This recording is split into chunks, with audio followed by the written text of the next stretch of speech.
Hello, teacher and classmates. My name is Jorge Nunez, and today is May 2022. I'm gonna be talking about the group of principles of monitoring and assessment.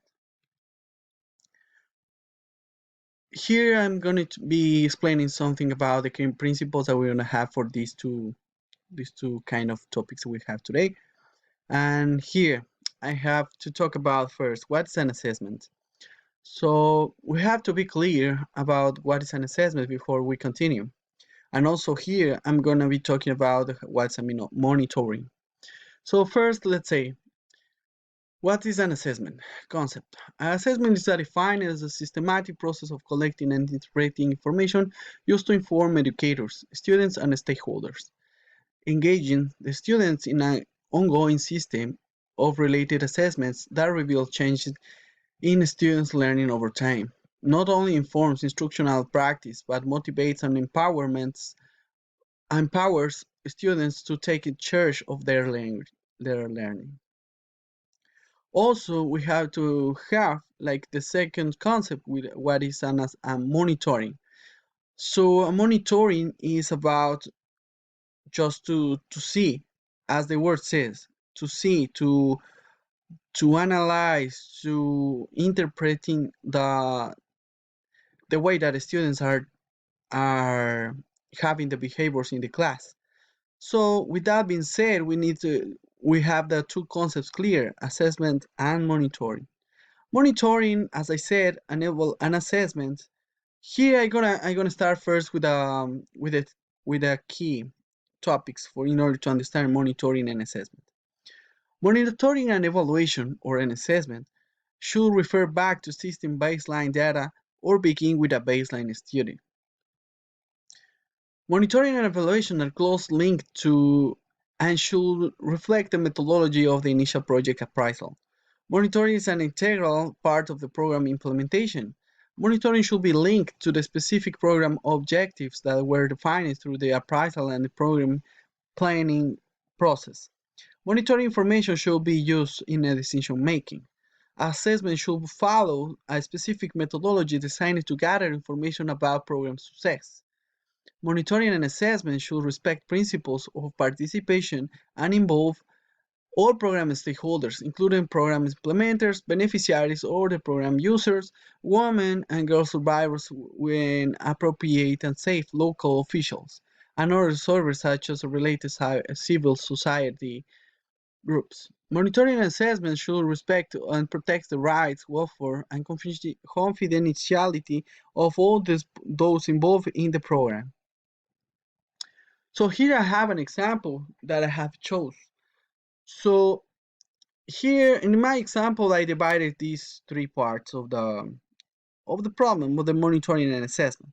So here I have been like more general in order to talk about the education in our country. So let me explain first something about in order to understand what is this example talking about.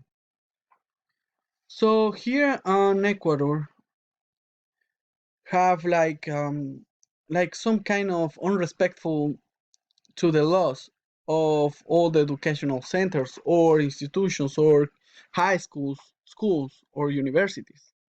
So that's why I decided to implement this example on this uh, for this video.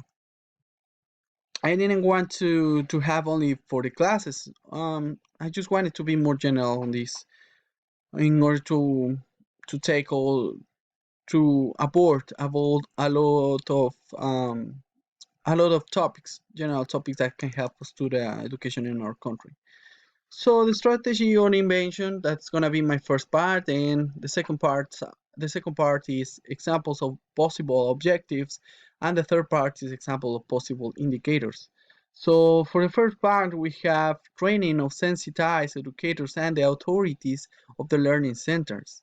But why we are going to sensitize the educators and the authorities? This is gonna be going to going around certain topics. Educators and authorities are able to act in the middle of the decisions of the students in order to be in favor of the learning and the laws of the school. Educators are sensitized around the gender violence and so on against the women. Example of possible indicators. Number of educators trained to respond to any activity against the learning center laws. Proportion of violence against women cases that are investigated by the authorities. And then here I have a short video in order to talk about the assessment and its history. So for this, I'm gonna be playing and also explaining certain parts of this. I hope this works for you guys. In the beginning, assessment was simple. Give something a try. So, as it says at the beginning, we have some kind of assessment, as you can see in the picture. So we had at the time, if there was, for example, um, for this man, he was trying to get some food. And, that's a mammoth. He's a man, so he's trying to get some food. So here's if the rocks are working, no. So then some of the mates of him attack the mammoth with the arrows and all the stuff, and they kill it. So they take the food. And this is happening also the same thing in this actual base. Lesson plans and final exams. We test with students to see if they learn anything, and then we assess our own effectiveness as anecdotal questionnaires. And subjective end of semester surveys. And this might turn out with graduating high school and college students taking predictable jobs, predictable career paths.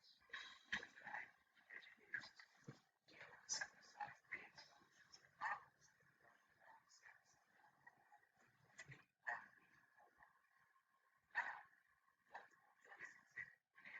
analysis.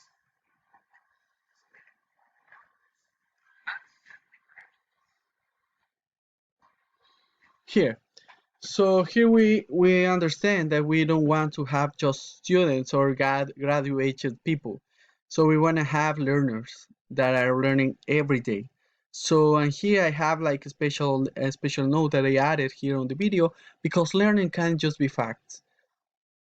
So this is my video, and I hope this works for all of you guys. Thank you for your watching, and I'm gonna be open to all your questions about this topic. Thank you.